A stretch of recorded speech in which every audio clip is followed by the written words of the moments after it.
We're at the part with a conversation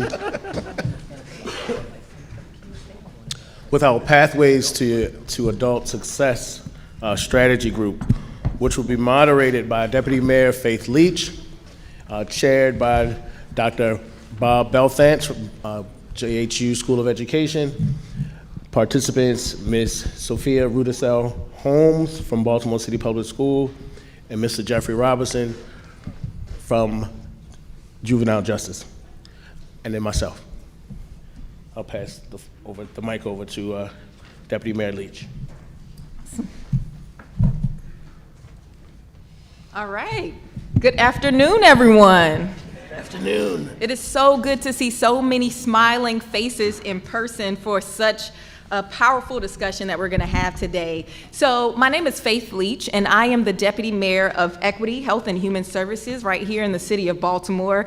And I bring you greetings on behalf of Baltimore Mayor Brandon Scott, who could not be here with us today, but really sends his warm regards.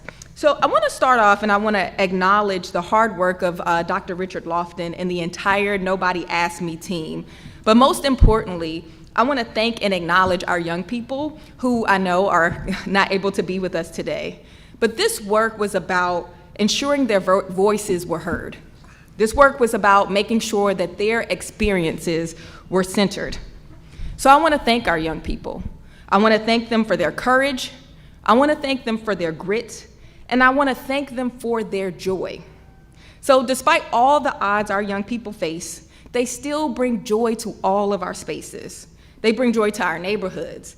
They bring joy to our city blocks and our schools. It is their promise that shows us a brighter future for our city. But too many of our young people still face seemingly insurmountable odds, but they still achieve.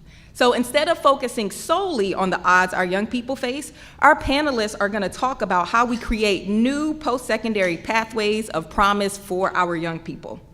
But first, I want to talk about the power of this research and how the findings and associated strategies can present a framework for how we address the historic disinvestment in our young people and in our communities.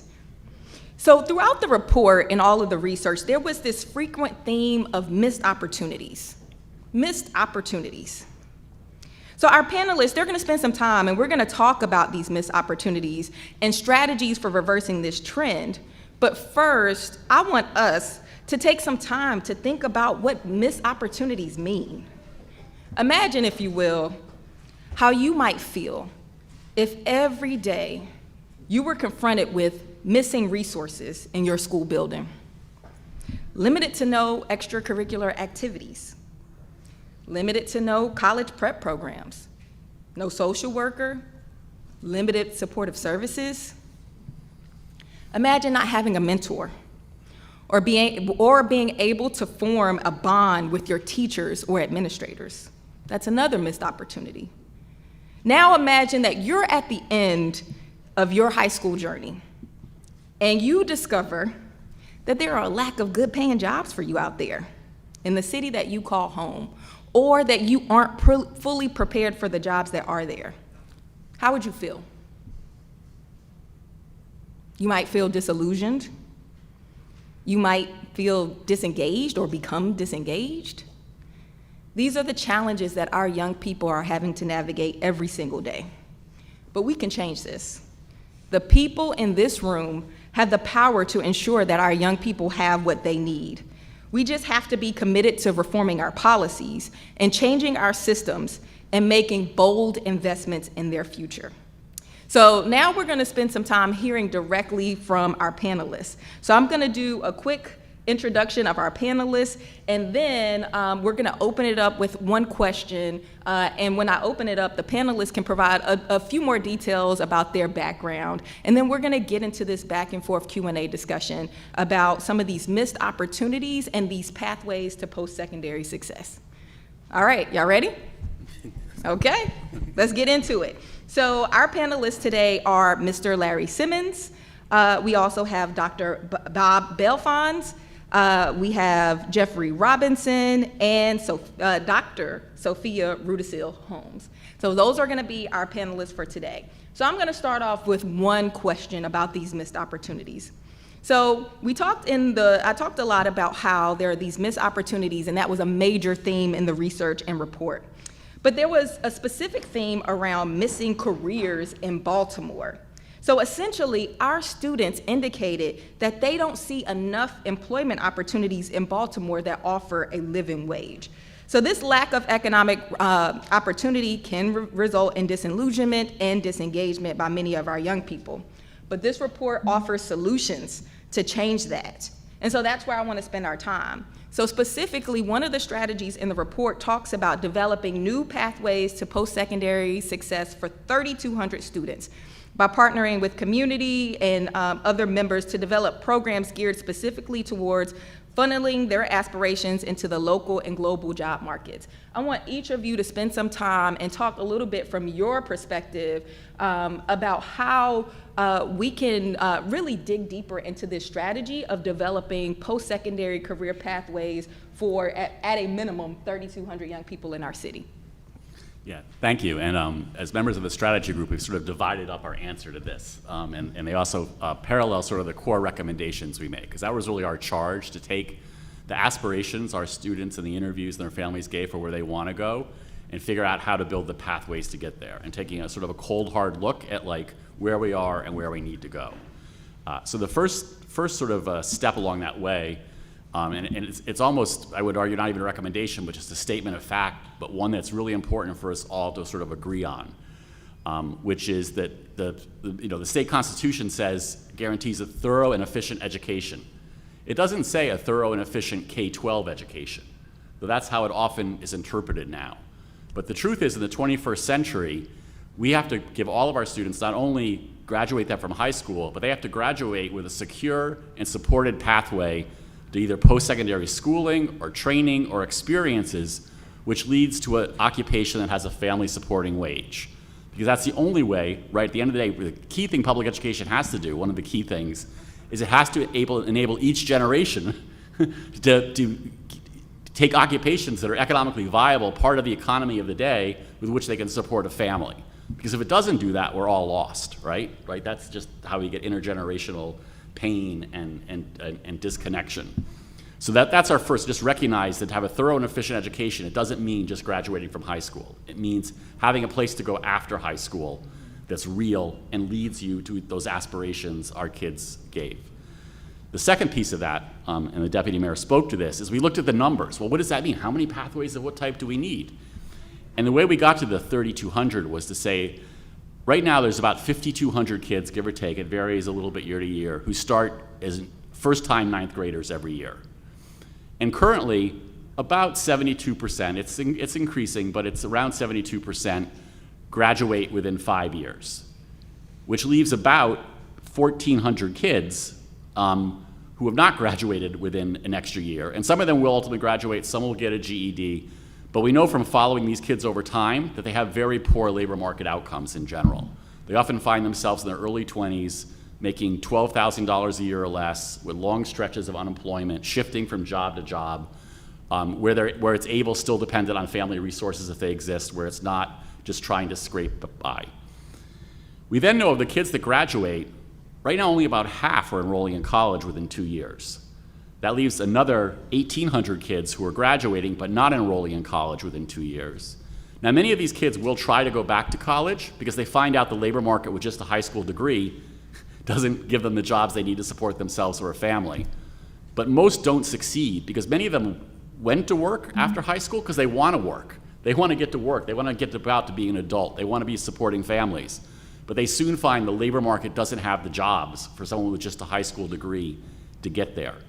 You put those two numbers together, your 3,200 new pathways are needed. Well, we work to improve the existing pathways, and that's the other key point we want to make, is that so often when people think about pathways to post-secondary success or adult success, they immediately want to improve the existing pathways or incrementally add to them. And we really think what the data tells us, is we were talking in the order of 3,000 a year. This is 3,000 kids a year that need those pathways every year. We need new pathways on a big scale. It's not about incremental improvement. We have to do that. We have to make it consistent. So from that, we really have to think about it. I'm going to turn to Larry next to dig deeper, but these pathways have got to be out of the box in a way. They got to be entrepreneurial pathways, small business pathways, apprenticeship pathways, all the things that lead to jobs of the global economy that could support a family, but let you get there from different ways. So it's not just about the only way to get there is going to a four-year college. Yeah, definitely. It's this opportunity that we have here, especially 2 years after COVID, to really rethink education and rethink how we service our young people, and to rethink to really think about the value that we place on young people when it comes to their own success. Oftentimes as adults, we kind of come into places and spaces and say, this is what you need, and this is how it's going to go. And that has not worked for us. As Dr. Belfan said, it doesn't really matter if we keep adding to the old structure. We have to create new ones. And that really means that some of us have to get a little uncomfortable, right? If change is really going to happen, if we really want to see young people change, we're going to have to make some space for them. We're going to have to move over and really listen, right? So we have these conversations with young people, and oftentimes take what they said and just kind of put it on a shelf and keep moving in a way that adults have always moved, or how the system has moved. But we really have an opportunity to really rethink that system, right? And really rethink how we break that down and make space for our young people to be successful.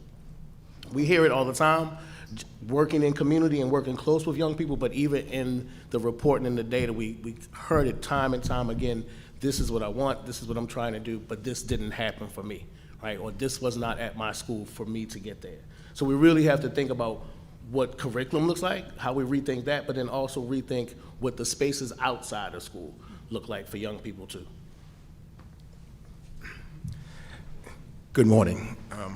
I'm the principal of Baltimore City Juvenile Justice Center, 300 North Gay Street, and just yesterday, I had an 11-year-old get admitted, 11 years old. So when we talk about these pathways, I think that before we even think about pathways, we have to view our young people differently. We have to see the young people. Yeah. We have to see them as opportunities. We have to see them with a future. And until you do that, then we can't move forward. There are always pockets of success. I know I've been in this business for a long time, and I have helped a lot of students become successful, on a small scale through just being a caring adult, just being there for them, giving them confidence, showing them the way, things of that nature. So when we talk about these pathways, we have to provide opportunities for these kids to learn about these pathways. And the old ways of doing things in terms of guidance counselors who may or may not know something, teachers who may or may not know what's out there, that's not working. So, given social media, given how savvy these young people are, there has to be a vehicle that is created so these young people learn about these pathways, and it's very publicized, and it's not about who you know. Most young people nowadays, when they get jobs, they're talking to their friends, so-and-so, you get a job down here, that's where they're getting jobs. They're not getting jobs through programs, they're not getting jobs through school, they're getting jobs because, of the people that they're hanging around, finds a job, tells them that they're hiring here, they're hiring there. However, some of these jobs may or may not have futures, but these jobs are providing them opportunity to make money. And next, before I turn it over, nextly is that the adults are taking advantage of these young people because, unfortunately, the adults are having these young people commit crimes, knowing that these young people will not do long periods of time. I look at some of the kids' sheets, and you have kids that have been committing crime for 5-6 years, and I'm not talking about minor offenses. I'm talking about murder, assault, years of crime, and they're not even 18. So something needs to be done in terms of that aspect of it as well. But again, in terms of these pathways, we have to make it in terms of making sure that these kids understand and make it visible for them. Good morning. So when we talk about this idea that is a reality around pathways of promise and what it potentially could look like, my name is Sophia Rudisil Holmes, representing an initiative called Mentoring in Adult Relationships that sits inside of the College and Career Readiness Office under the leadership of Dr. Rachel Pfeiffer. With that being said, bringing my lived experience, my 3 decades of experience working from the range of local, national, with young people, also being in the district only 6 months now. So I'm gonna weigh heavy on the external context that I've experienced over the years. One of the things that I know that young people deeply need is exposure and access to opportunity. That exposure is what helps to build the self-efficacy needed for them to navigate. This idea of a caring adult positioned in their life to help them navigate every aspect of that is in many cases what's needed. When I reflect on my own personal life, just to contextualize it as a graduate of City College, it's funny some of the things they talked about in terms of infrastructure. I was like, wow, 27 years ago, still going on the same exact thing. The reality is that I had to strategically navigate, and it was those transition points of a caring adult in life who helped me to make decisions. Not all of the best decisions were made, but certainly having that thought partner along the way to help. And so when I say all of that, it's easy enough said. Now you're talking to somebody who's been around here for a minute, who's seen a lot happen nationally and locally. The one thing I'll say that has been consistently concerning is these missed opportunities for bringing together our collective resources. We have all of the people in this community that we absolutely need to shift all of the things that my colleagues are talking about. And so the urge within our entire community is that I asked in terms of like what we're doing around policy, what we're doing around actual strategic implementation. What does it look like in practice for a community to come together to align with its resources, its opportunities, and its access to bring young people to the table as a part of that conversation so there's a co-creation of what's needed. I've spent a lot of time working directly with young people in which I'm able to become that person who's combating and trying to strategically navigate systemic issues, but we are now in a position where we could really elevate their voices, strengthen their self-efficacy practices in such a way that this promise of pathways that we're talking about could be elevated in a way that's tangible and reachable for them. They actually have the answers in many cases, and I shared this with my colleagues on a call about my cousin who's now passed away. He graduated from Emerson. I was graduating from NYU at the time, and as he was passing away in hospice, he was writing payroll checks for $40,000 a week. He'd studied carpentry. And so my question was, who helped me make my decision? I'm certainly grateful for the journey, the academic journey that I've been on, but certainly that's something to question. So when we look at apprenticeship, when we look at work-based learning, when we look at what does it look like to have exposure and access to opportunities, what does it really look like? In many of the cases when we see these opportunities, I think one of my colleagues already mentioned that a lot of the jobs or opportunities you get is based off of the relationship that you have. So if we're all keeping the same relationships in our groups and our kids, our young people are not able to access those, what does that typically look, where's the equity in that? And so those are just a few points just to bring, don't want to take too much time, but No, yeah. that was excellent. So one quick question that we can have one or two of the panelists answer, and then we're going to turn it over to the audience and have a bit of a back and forth Q&A with some of the panelists. So we're talking about these pathways. So I think it was back in 2020, the Greater Baltimore Committee, which is a collection of business leaders in Baltimore, they released a report where they identified the top 20 occupations likely to produce family supporting jobs in Baltimore over the next decade. And they identified 4 sectors: business services, so that would include accounting, legal, consulting, construction services, information technology and healthcare. And of course, this does not include opportunities for entrepreneurship.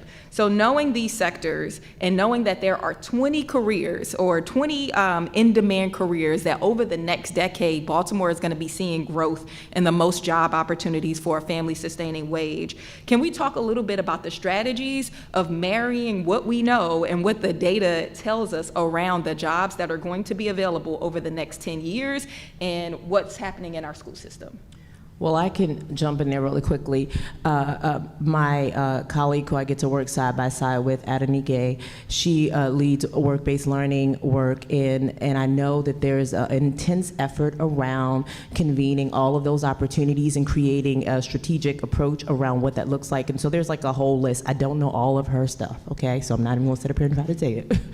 But I know that the College of Career and Readiness office, and just us being here, like I said, we've been here for 6 months. That's mentoring and adult relationships. So there are actual things that are being put in place, and folks who are coming into this work in a way that we have extensive experience around how, and we've had impactful outcomes in our previous roles outside of the district. And so work-based learning is one of the key points I'd like to highlight that is in play that we would love, as she's probably reached out to someone on your team, your engagement with. And just one thing I would add is that I think the answer to this really lies at the intersection of the school system, higher ed, workforce development, and employers' hiring practices. So there is a starting of a trend for employers to be more skill-based and not degree-based, right? When you think about in Baltimore, right, we have kids, right, that are very smart, very able, but for a lot of circumstances weren't able to get their high school degree and maybe have a GED. And there's many jobs where they're not even considered for it because it just has, you have to have a BA or we don't look at you. But there's a lot of evidence for a lot of those jobs, you don't have to have a BA, you have to have a skill set. Yeah. And once we identify those skill sets, then we can have training to those skill sets. And that's an example of what I would talk about a secure and supported pathway, right? We identify where you need to go from where you are to where you could have this job. We create training, but also navigation around that training, because we've made progress in improving our college guidance for kids and working with nonprofits and others so they get a little better guidance than they used to get. We don't have that for workplace yet, right? It's still pretty much on you to figure it out, and we have to both create those navigation supports and those like training packages. And just to add to that, right, that also that the opportunity is something that has a space for growth, right? So if you are sending young people into a healthcare program, right, workforce development healthcare program, and they come through with a CNA, there's also more work that can happen beyond that, and sometimes we stop there with young people, right, because of that not having a high school diploma, or because of that, but they have that skill set, right, and if they also have that knowledge and support by those adults that are in that space to say, hey, you know, there's a couple more classes you can take to get this, there's a couple more classes to get, because ultimately, being a nurse, you don't have to go to nursing school to be a nurse, but we pump that into young people, right, but they can go take that workforce development route. It might be a little longer, but it was the path that was theirs, right? And so we have to think about that as well. Awesome. All right, so I want to turn to the audience. I am sure that you guys are full of questions. All right, I think we got our first question. Good morning. So Nadine Finnegan-Carr, University of Maryland School of Social Work, and Commissioner in the Office of Civil Rights and Equity. So I have one is a comment and one is a question. So one in terms of, I was speaking with colleagues in the Department of Transportation here in Baltimore City, and one of the key pathways that we need to start to consider is getting our youth to get their CDL licenses. Mm-hmm. We have a major shortage of transportation drivers in this state. And what is happening right now is every jurisdiction that has any form of buses, and CDLs is also trucks and everything else, but just thinking about buses and transportation, every jurisdiction, they are fighting for drivers. And what is happening is someone would take a job in Baltimore City, for example. They are getting a signing bonus after 6 months. When they get that signing bonus, they're bouncing to Baltimore County. When they get Baltimore County signing bonus, they're going other places. That's how desperate every jurisdiction right now is. And not saying that 3,000 youth a year necessarily need to be bus drivers, but I'm sure a large percentage of them don't even know that that option exists. And so that's my comment. In terms of my question, this goes back to the additional training and in these alternative pathways. So when we go through the alternative pathways, the other thing that I'm seeing in my work and my research is that young people get the job, right? So they get their CNA, they get a job. They might get their first apprenticeship or what have you. What is missing, because there's that transition between being a student and being an employee, and what is missing are those soft skills. Like, how do I react when my boss corrects me? How do I react if I don't like this coworker? Those soft skills aren't being transferred, and when we're talking about youth as we've described, who are living in environments that have been replete with trauma and where they've been forced to react and respond in ways that you or I might think are inappropriate in order to survive, those reactive behaviors in a workforce get you fired. Yep. And so my question for you all is, yes, it's fine to come up with all of these alternative pathways, but how are you also preparing them to be employees with the skills that you're teaching them? So it's a collective effort. I'm just gonna, having been one as a practitioner, actually doing it boots on the ground, and now being in this role in designing the strategy around it, it's a collective effort.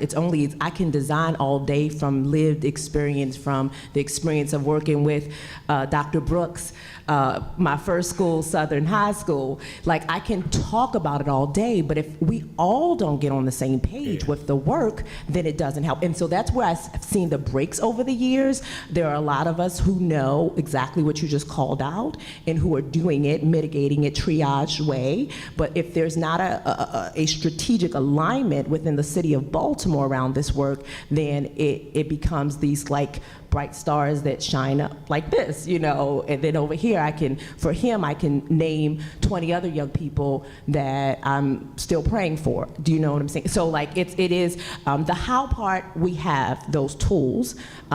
They're being introduced in the College and Career Readiness Office, but it's just the execution, the alignment, it's streamlining, it hitting every school, every space, every community partner. We're working to convene mentoring programs to even get alignment and synergy within that context, because we know that those folks are working with people as well. So it's a collective effort, but I do understand what you're saying. Yeah, I would say that it goes beyond city schools as well, right? So it's those young people who participate in workforce development programs and GED programs.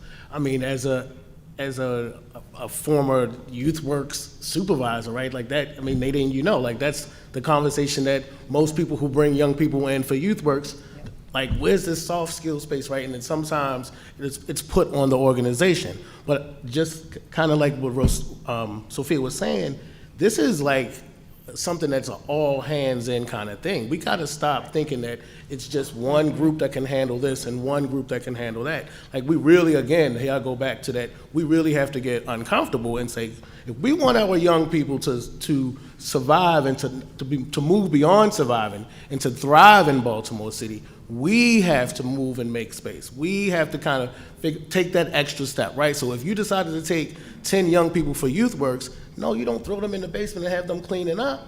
Right. That's not what they signed up for, right? That's not preparing them for anything, right? So it's us, adults and policymakers and leaders, who have to come up off of the spaces that we hold so tightly that protect us and really allow young people in, right? So it's not, I take 5 young people, they clean classrooms all summer, Right. and then I complain about how they got on my damn nerves. Well, what did you do? Yep.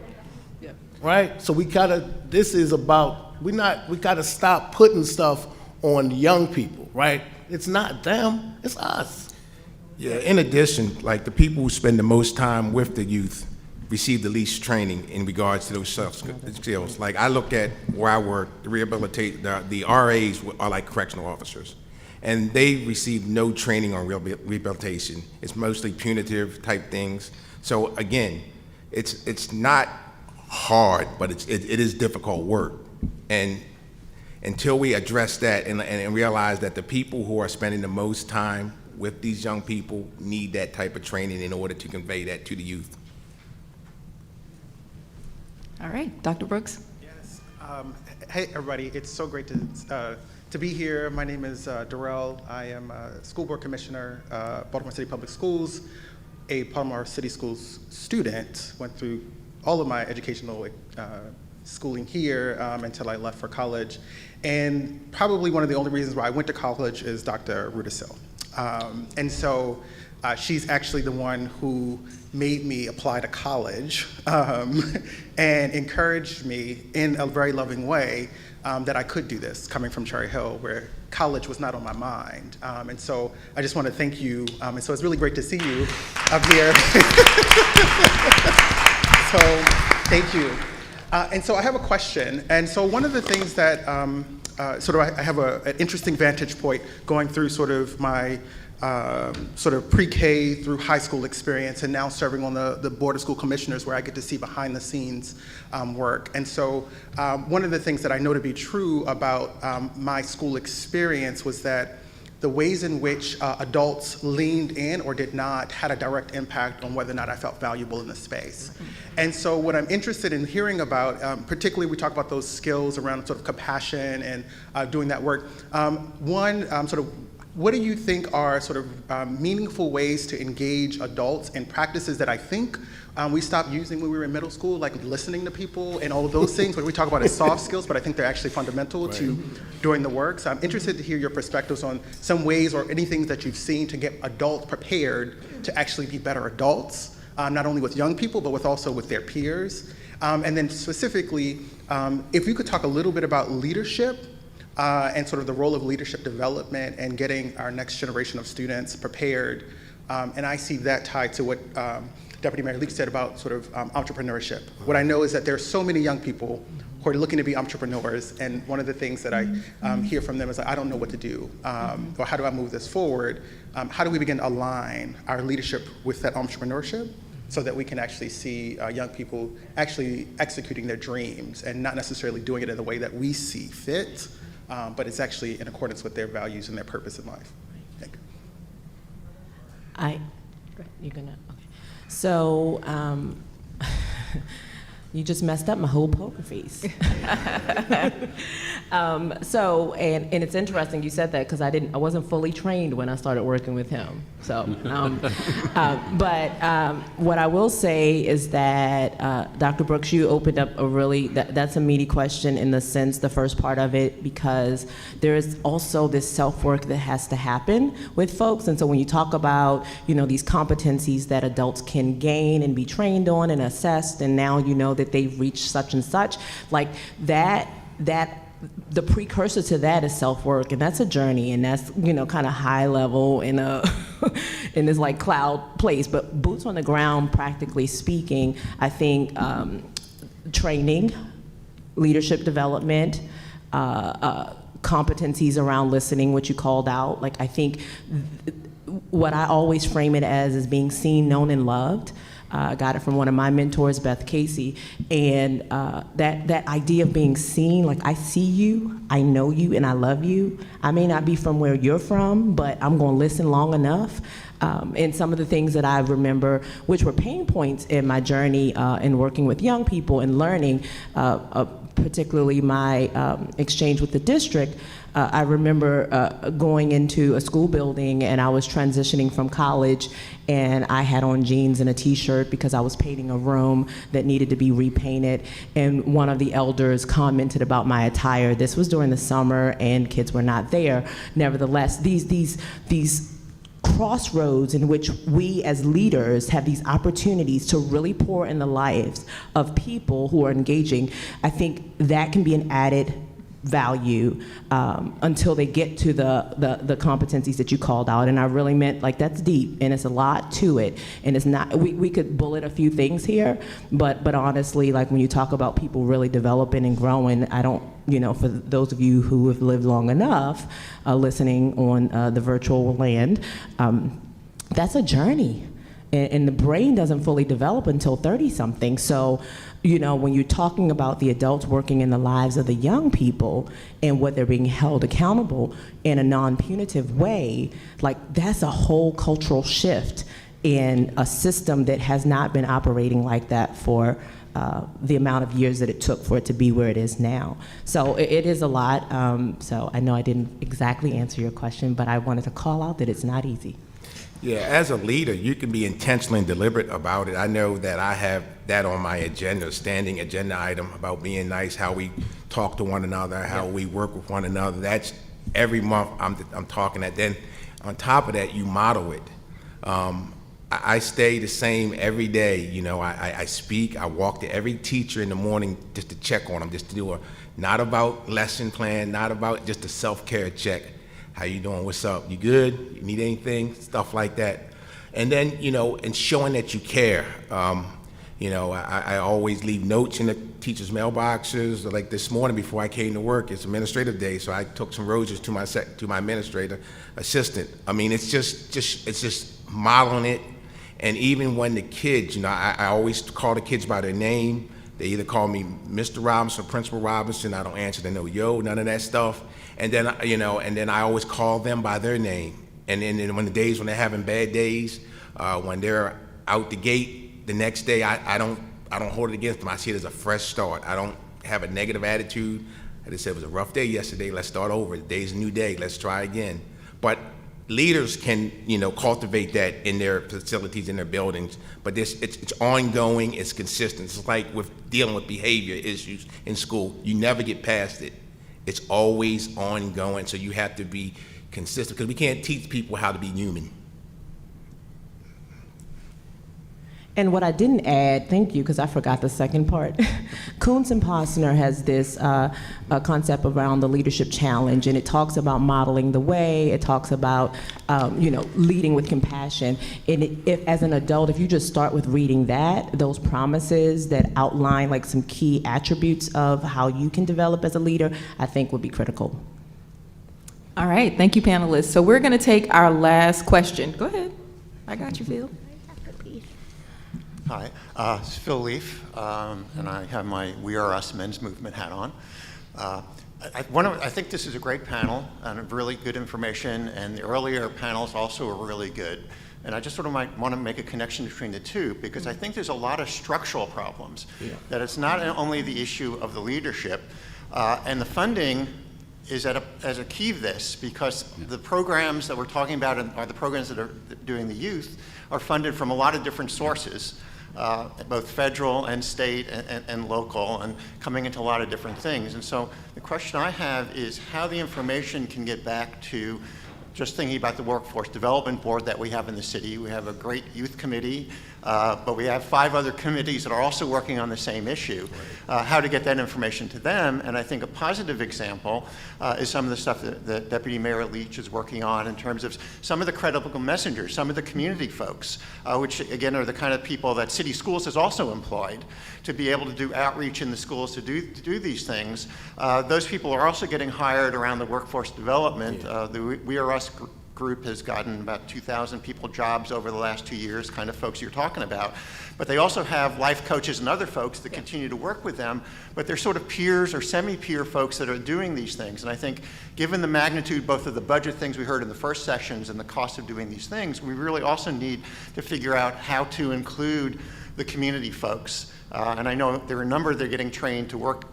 I don't know whether they're going to the school, but they're going into the Gay Street facility they're getting their clearances and background checks cleared right now to be able to do volunteer work or other work with the youth, so that there's lots of people in our communities. Most of them don't look like me, but they're much better about integrating and talking to youth than I would be to do this. And I think besides the formal organizational stuff, how do we do the informal things, which again, City Schools is doing it, the mayor's office is doing it, DJS has been doing it, I think, again, but instead of having 3 different things, you can braid together some of the funding streams, as well as the competencies would help things move forward. And there's just sort of people's thoughts about that. Yeah, just to build on that really quickly. Thanks, Phil. That these structural and financial issues, I think, are front and center, and that's why we're really trying to connect it to the thorough and efficient education idea, to really get the state at the center of this, because Right now, what we have in the school to work transition space, right, is very patchwork, and it's very much like the city schools and their roofs, like doing a tremendous job at the patchwork response. People are really inventive and work hard, and there's a lot of networks built up informally and people working at it, but it is underfunded in itself, and it is underconnected, and there is no organizing force that's trying to bring it all together. And our idea is, if you connect this to the idea, this is part of a thorough and efficient education, helping kids transition from school to work that has a family supporting job, that puts the state front and center. And my analogy for this, right, is that 100 years ago, right, most people ended their education after elementary school, after 8 years of schooling. You went to school for 8 years, then you went to work. And then we recognized as a society that wasn't enough for our society anymore. It didn't prepare people for the types of work we had. It didn't give us what we needed to be part of the 20th century economic growth. And there was at that point a tremendous state investment in building high schools and training advanced adults to work in them, to create chemistry teachers and calculus teachers. And from 1930 to 1950, we built so many high schools in this nation that we then led the world in high school education, right?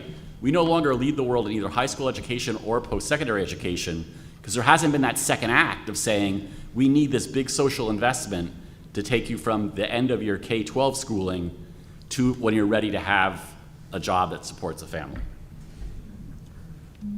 All right. So any final thoughts from the panelists before we wrap up?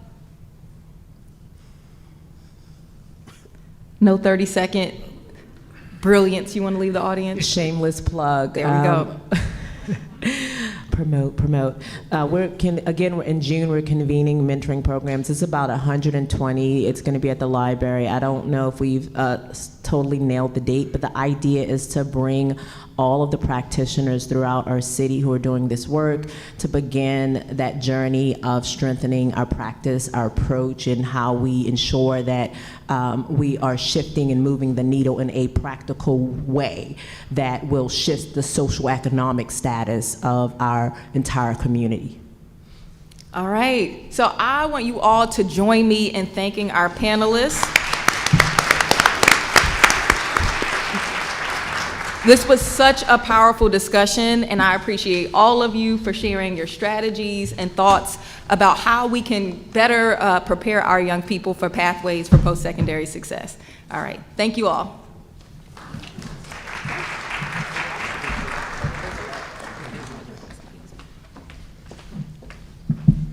Thank you, everyone. And at this time, I would like to introduce the provost. Right, Chef? I'm sorry. I'm lost on my part. I'm sorry. Let me get my bearings.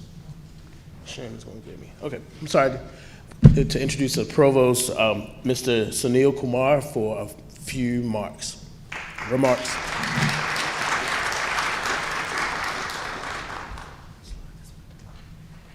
Thank you. First of all, if you don't know what a provost is, that means you've been living a virtuous life, so keep it that way.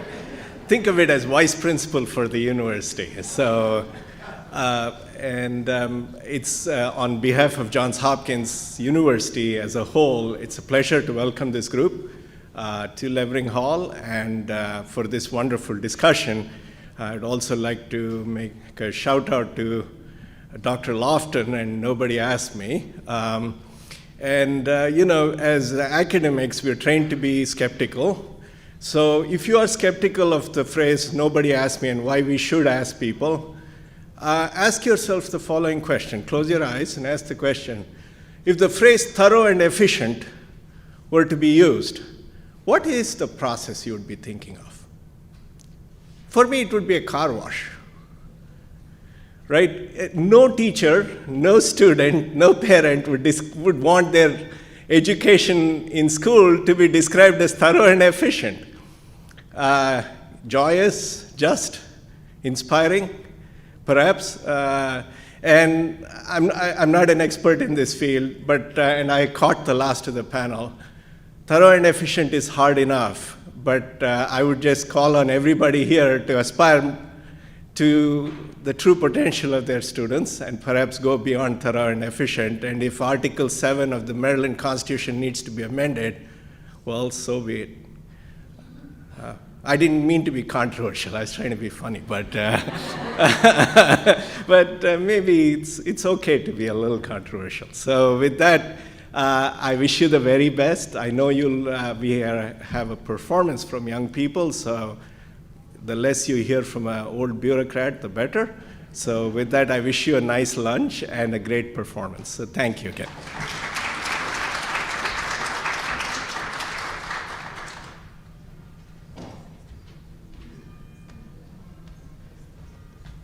So to transition us to lunch, I'd like to bring up the Baltimore Urban Inspirational Choir under the direction of Mr. Deron Fowler, students from Reach Academy, Baltimore City Public Schools. Let's give them a round of applause.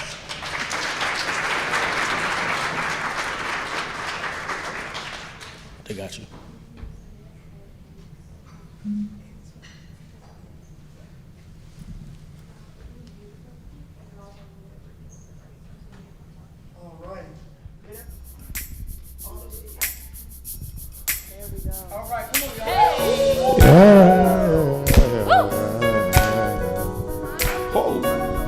Can you turn it up some more? Everybody say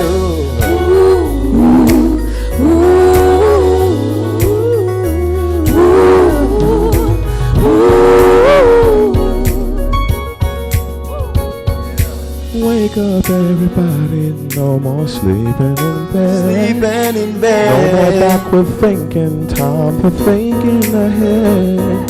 The world has changed so very much from what it used to be. There is so much hatred, war and poverty. Wake up all the teachers, time to teach a new way. Teach a new way. Maybe then they'll listen to what you have to say.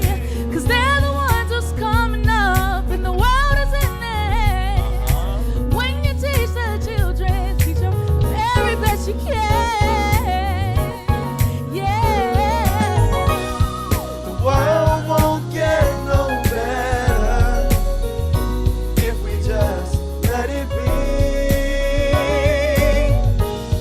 The world won't get no better. We gotta change it, yeah. Just you and me.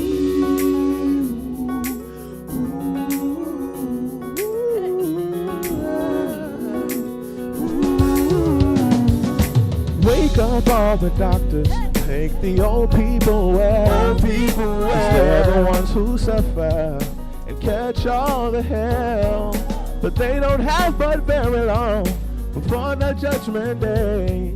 So won't you make them happy before they pass away?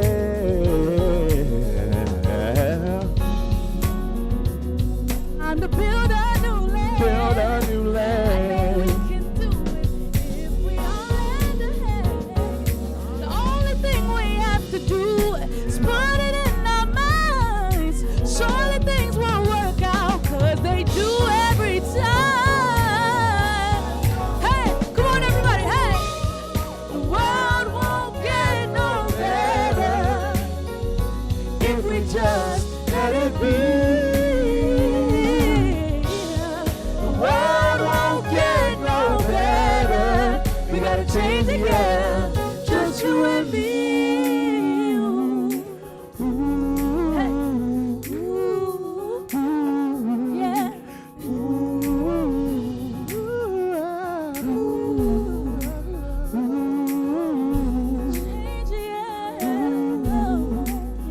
Here we go. Everybody wake up. Wake up. Hey, hey, hey. Wake up, everybody. Come on, y'all. Hey. What hey, we gonna hey. do? Gotta wake up. Oh, wake up, everybody. Hey, hey. Come on, come on, come on. Hey. If you wanna be somebody, if you wanna go somewhere, you better wake up and pay attention. If you wanna be somebody, if you wanna go somewhere, you better wake up and pay attention. Everybody dance.